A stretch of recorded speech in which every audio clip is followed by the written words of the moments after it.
sama-samang naglalakbay sa patnubay ni San Juan Bautista. Si Juan Bautista ang unang nagpasan ng krus ni Jesus Nazareno. Ipinahayag niya ang mensaheng mahirap pakinggan, ang pagtalikod sa kasalanan at pagbabalik loob sa Panginoon.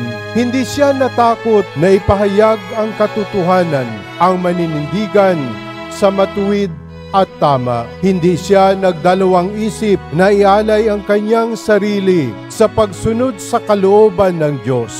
Noong nalaman ni Jesus na namatay na si Juan Bautista, lubhas siyang nalungkot at kinailangang niyang mapag-isa. Ngunit sinundan siya ng mga tao at kahit nagdadalamhati pa siya, pinakain niya ang mga libu-libong nagugutom.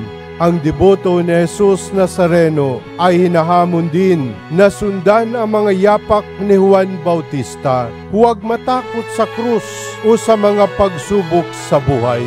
Laging handang talikuran ang lahat para sa pagmamahal kay Jesus Nazareno. Ngayong kapistahan ng kapanganakan ni San Juan Bautista, ngayong araw ng Maynila, sa harap ni Jesus Nazareno, inaanyayahan tayong lahat na tularan si San Juan sa kanyang debosyon kay Jesus, sa kanyang kagalakan kay Jesus, sa kanyang katapatan kay Jesus. Nawa tayong lahat ay sama-samang maglakbay sa patnubay ni San Juan Bautista patungo kay Jesus. Viva San Juan Bautista!